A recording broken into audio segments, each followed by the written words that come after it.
Yeah.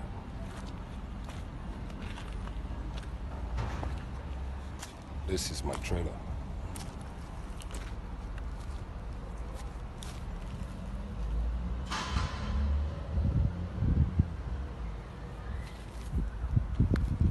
Whoever make me cry, God, don't spare them. Wherever he is, him and his crew, don't spare them. Don't.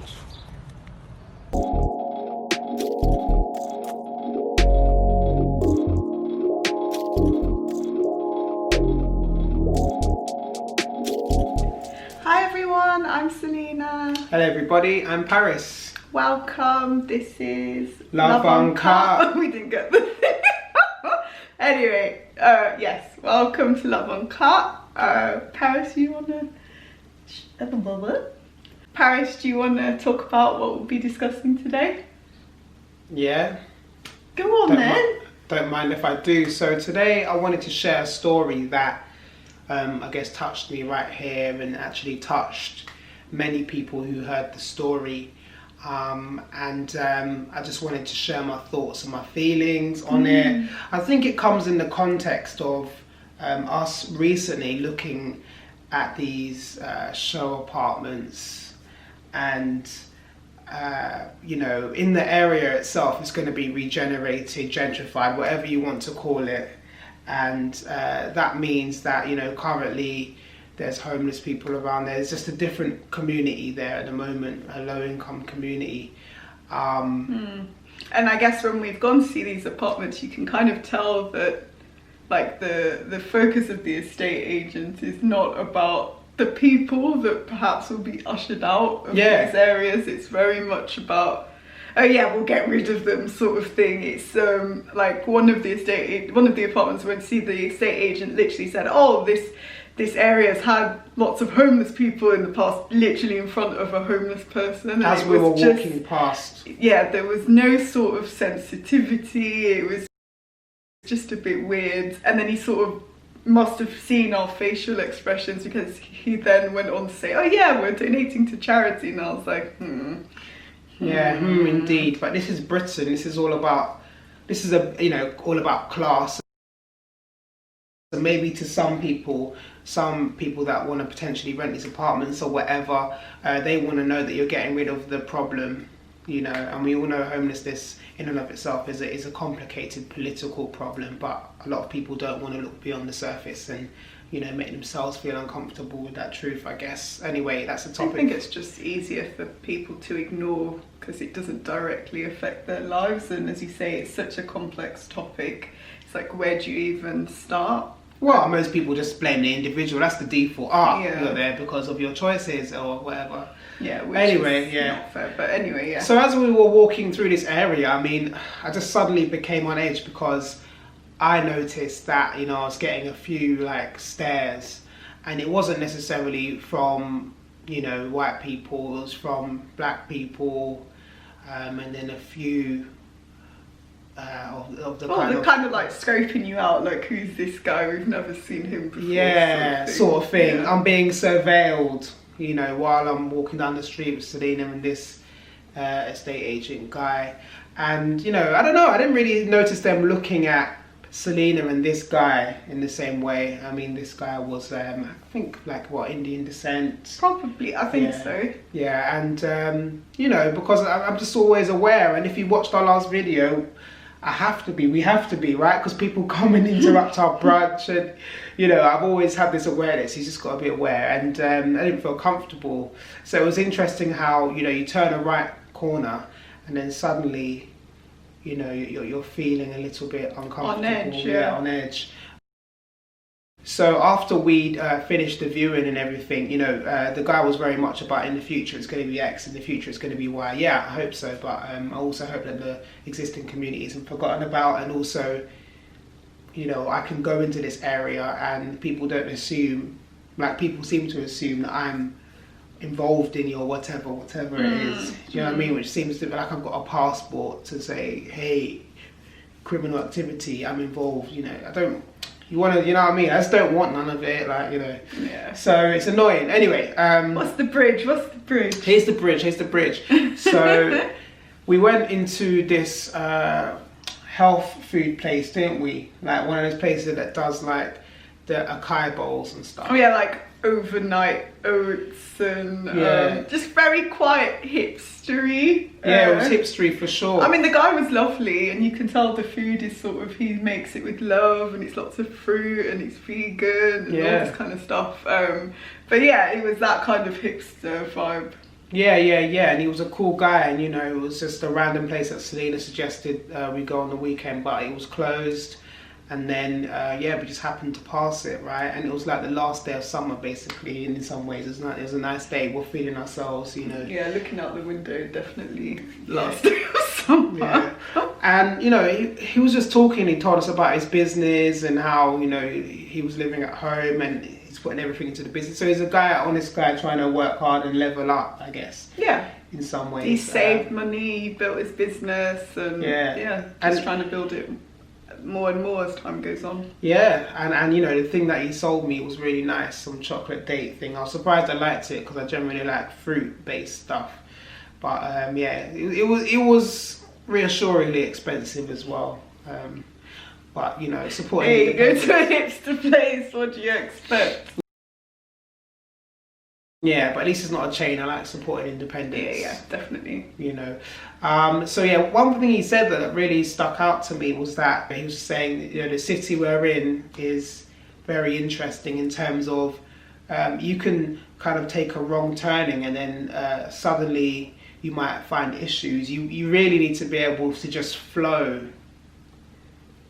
And that just resonates. To sort of not worry about where you're going, but his kind of, I guess, what he was trying to say was you can't do that in Birmingham. You can't just flow and go for a walk from here to there because there's no sort of signpost saying this area is this and that area is that, and you just expect everyone to be a nice person, but you take a wrong turn and it could be the wrong area for you, depending on what you look like. Yeah. Or sound like even, yeah. Yeah, for sure. And I think that's what I experienced when we were going on this viewing. Suddenly the atmosphere's changed. I'm noticing, because you just know when someone's staring at you, you know, I think your instincts have evolved for over thousands of years for predators or whatever. If somebody's looking at you, you might not even be looking at them, but your eyes automatically go. You know, feel it, and you know, and that, you know, so that was such a powerful point that you just need to be able to flow. And this is the thing about going for walks or going for brunch or whatever. People should be able to just flow.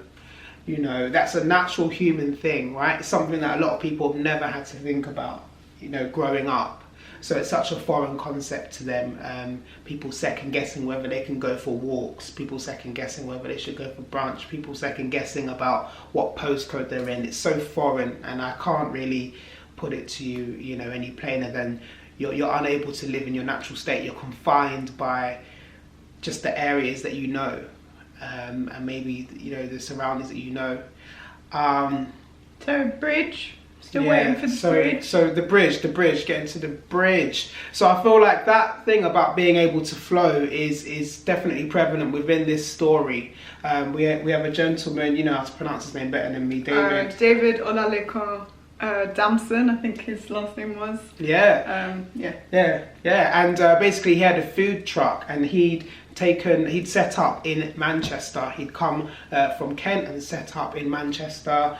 He's a Nigerian man. In Moston in Manchester, was that what it was called? Moston, sorry. Yeah. So, you know, I mean, yeah, I've been to Manchester recently. I do love the vibe. It's a metropolitan city. Yeah, everyone generally seems nice whenever I've gone there. I've never had any issues, but I've always been kind of city centre centric, so maybe that's why, because city centre's always a bit more cosmopolitan, isn't it?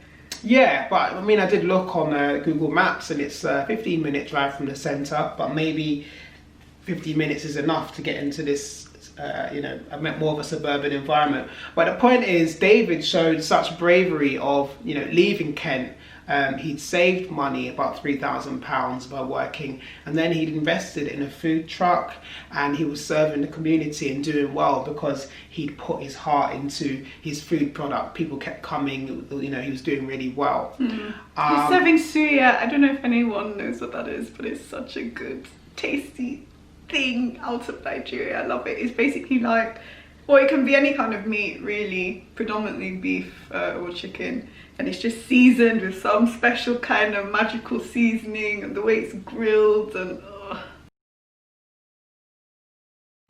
yeah. So yeah, you know, there's a few places that do suya here and there, but I think we're still searching for the top one. But yeah, we'll get there. So essentially, this is the person who was just proactive. You know, he didn't really second guess what may happen if he moved to this new area. He plonked himself in the middle of this community. From what I understand, it is a mainly white community, and as I say, he did well. You know, the locals were supporting him.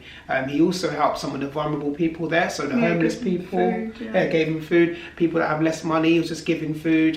He's from what, and he said he was well known, and well, he even said, you know, he had loads of friends. He was well liked. People knew him. Like, he went to the post office, so he was accepted within the community for all intents and purposes. On the kind of mass scale, I would say, but of course there's always an exception to everything. Well, I mean, yeah, exactly. I mean, you know, this what he explained was that he'd been there for 3.5 years, so he was established a member of the community, and so on.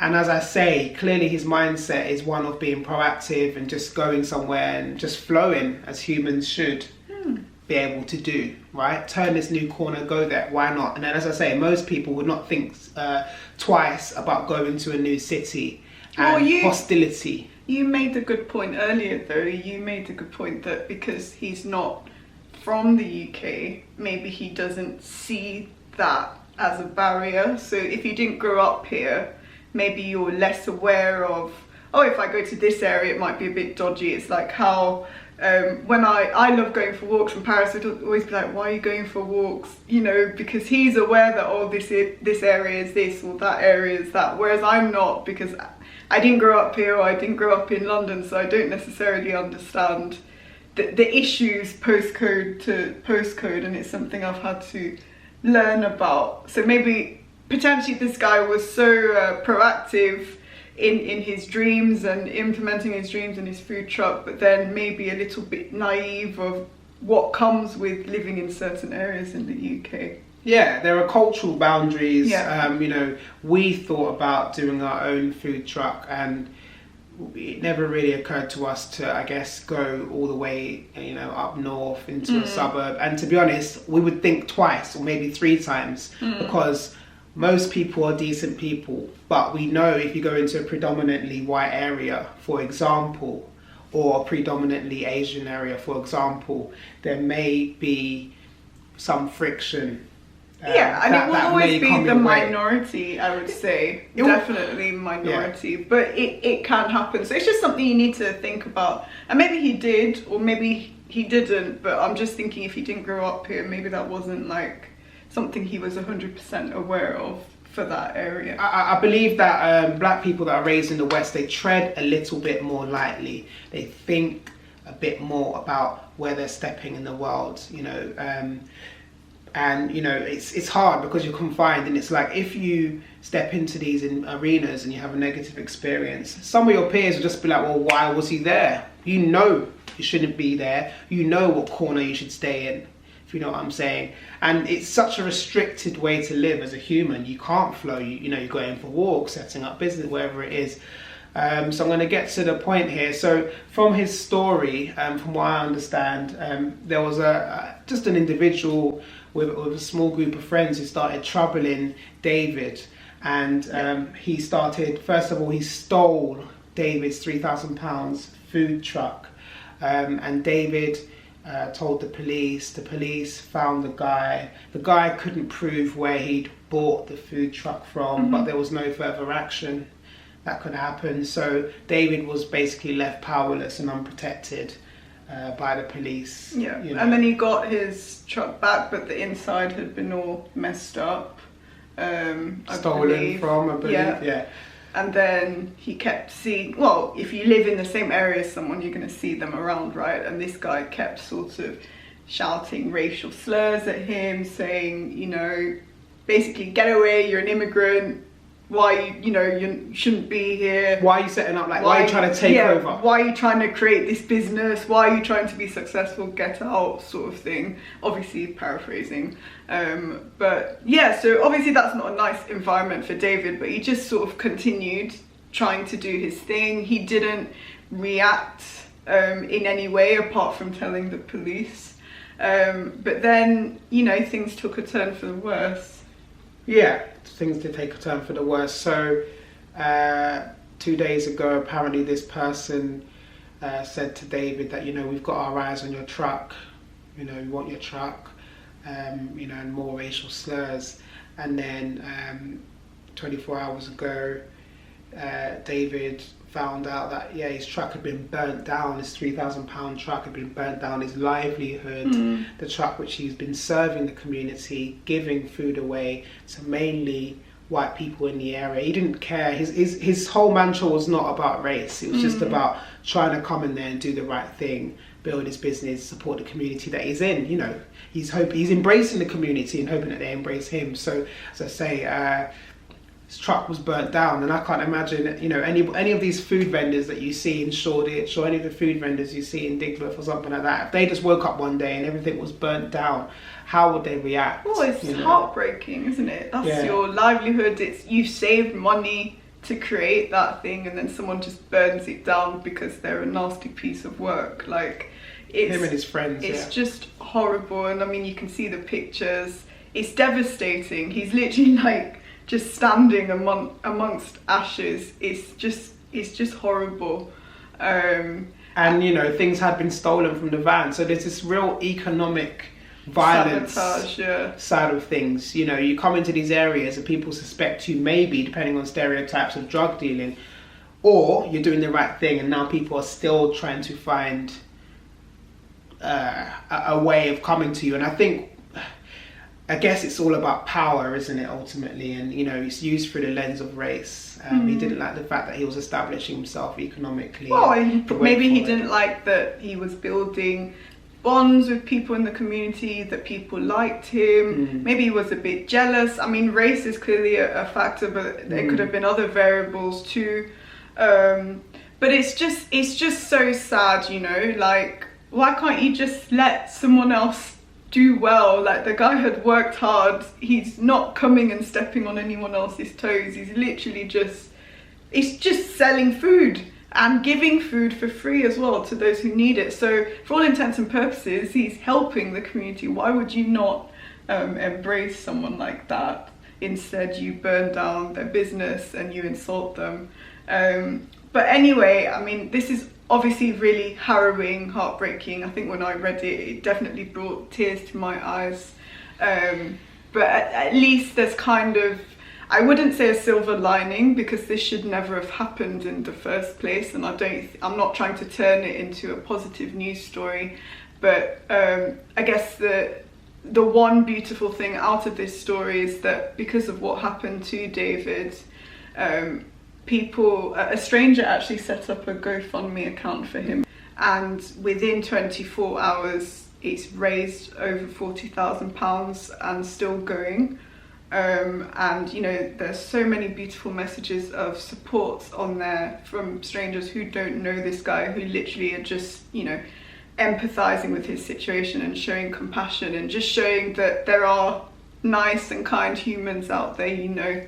And I think, at least for me, that was something that kind of made me feel a bit better, made me feel that at least he'll be okay. You know, he's not destitute. It doesn't take away from what happened, but at least it shows for every, you know, horrible person out there, there are thousands of good people. And yeah, I'm just happy he's not sort of left destitute. And there was a beautiful video of him giving thanks on that page and saying, you know, you don't need to donate anymore, but people are still going. So yeah, because even he's saying thank you for kind of approaching this from a peaceful and helpful point of view as opposed to turning it into a war, because he obviously doesn't want that. He just wants to do his business. He's obviously someone that likes people. He just wants to continue in his community. It's someone else that is creating this ridiculous war out of nowhere. He doesn't want that to continue or to create even more friction. So I thought that was really sort of mature. It really showed a very kind of humble and honest and just grateful approach from him, when really he has every reason to be pissed off, like, he's and unprotected. angry. He's unprotected, Yeah. and I just don't know long term if the community police are going to be able to protect him, because they didn't. I feel like this perpetrator was emboldened by the fact that nothing happened. Yeah, 100%. The first time, and it's just harrowing to think that you can set up and you're doing the right thing and people still kind of come to you. But yes, it's clear that the good people outweigh the bad people, but the bad minority have such power. The police, such an impact. the police can't touch them, it appears, depending on the context, you know. And as you'll see David say himself, he had thoughts of suicide. So despite the 3.5 years of everybody embracing him, despite everything he'd achieved, this one person with this heinous act which went unchecked did have the power to almost break him, and that's what they wanted. So that's the key thing that you know I'm looking at in this situation. And I think also the metaphor for this is basically stay in your place. Don't come over here planting trees or whatever, you know, trying to grow things. Stay in your place, because the backlash, you know, can get real. So what do you do? How do you address this? And I think it only comes from people trying to put themselves into this person's shoes and listening to his lived experience and taking it for what it is. Seriously, not just like, oh, water off a duck's back, you'll be fine, you've got money now.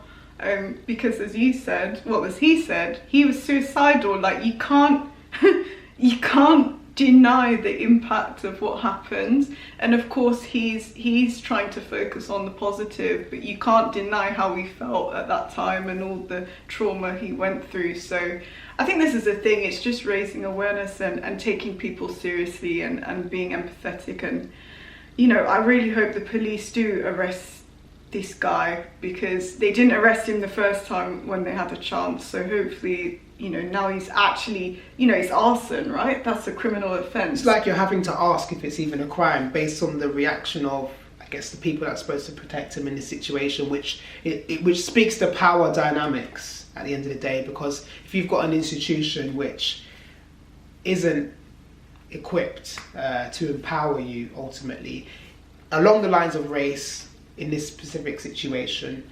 then it's not going to be the shield for your situation. You know, if you're having a racial issue, you're not going to understand the depths, and maybe you're not going to take it as far as you could, you know, and basically stop this person who literally grabbed a whole van and took it like it was his.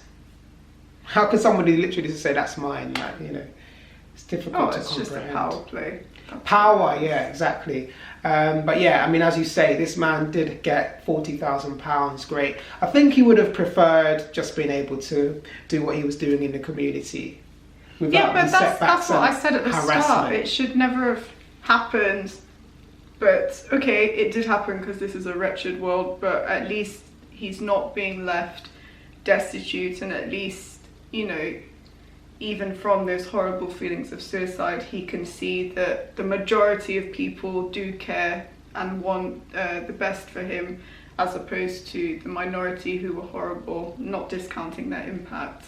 No, the minority is powerful, basically. It's very clear, because love isn't the shield you need, you know, against hate. Well, I don't know, that's not what he says in his video. He said approach everything with love, don't focus on the hate. So yeah, I'm not saying focus on the hate. Take it from the horse's mouth. Yeah, I do, but I'm not saying focus on the hate. Obviously not, but the hate is powerful, and fear is powerful. You know, fear made this man burn down another man's trailer. Fear made this man attack this other man, steal from him, you know. And it's a stronger driver than love, unfortunately, with most humans. And if we've got it in our head that someone who's visibly an immigrant is the problem, then people are just going to go and attack. There's a lot of anti-immigrant sentiment, and you're more visibly an immigrant if you've got darker skin. I mean, if an Australian person come up there and started selling XYZ things, you know, before they open their mouth, do you know what I mean? So it's not really too surprising to me, I guess, given its current context. And, you know, a lot of people, they don't want to see evolution in terms of their areas and things like that. But yeah, ultimately, you know, I salute David's bravery, you know, in the face of all of this. This would have broken many other people, to be honest, in this situation. And yeah, he's just trying to be a human being. He's just trying to flow. And that's what we should all be able to do. And if you haven't thought, if you haven't had to think twice before you leave the house or you enter a room or you turn a corner, then this is especially for you to consider, you know, other people's lived experiences. And, you know, the cavalry came, you know, Ari, the GoFundMe, you know, which is powerful. And thank goodness for technology, because no one would have known otherwise. 15 years ago would have maybe been a local news story, but probably not. And he would have just been left. So goodness knows, you know, what similar situations have happened. And, you know, because there was no technology, no, you know, you couldn't get your message out there. You couldn't fundraise or whatever it is. So yeah, thank you for technology, because it just allows people to be considered as humans and their situation to be accounted for in many ways. You know, GoFundMe has critiques and things like that, but to me it does seem to be a powerful balancer for certain situations, and technology in general seems to be a powerful balancer for those that don't usually have a voice. 100%. Yeah, is there anything you wanted to add about this story? Or no, just that I'm glad he's okay, and he can see and sort of feel that people do care and people do want, or people do wish him well. And, you know, he seemed quite resilient in that last video in terms of what he wants to focus on and how he wants to progress, and his faith obviously helping him along the way. So I thought that was it was lovely to watch, but it was also like just really sad that this whole thing has happened in the first place. But yeah, I'm just glad he's okay and that he wasn't attacked, because that would have been, you know, just absolutely awful. So I'm glad that he's safe. Yeah, I mean, there's a certain level of resilience you have to have. You know, you come over to a different country, you go to a different area, you're hated before you even opened your mouth. There's a certain resilience you have to have. But regardless, he's not focusing on any of that. But you know, I think people keep flowing, keep being who you are. Things are going to balance out in the end. I think that's what I'm taking from this situation. And he is going to come back bigger and better. And I want to go and try his suya or some of the other Hopefully food. It's not too spicy for you. Oh, I'll tell him no spice. Yeah. All right, guys, so that's been Love Uncut. That's been a story that, you know, hit me in the feels and hit Selena in the feels. And yeah, we'll be back next week at 6 o'clock. Be there, be square. Thank you to everybody who's watched, especially those who've made it through to the end. Yes, thank you guys. And to those who watch, all of them, every week, we appreciate you guys. We definitely do. You're the ones who do this for. Are you gonna take off your hat to say thank you like David? No, I'm waiting for a trim. Let down. Yeah, but you can follow me on Instagram though, love__uncut, and you've got plenty of, you know, hat off moments if that's your thing. So yeah, peace. Bye.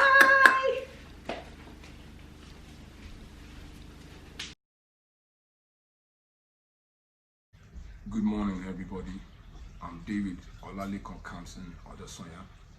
I'm the chef and the owner of the Moston SUYA catering trailer, which was just recently burned down.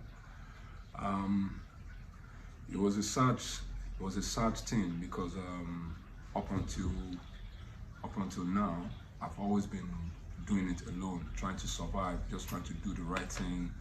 I mean, there are so many ways to make easy money, just like my other people, but I just choose to work hard for my sweat and to give my community good food from the bottom of my heart.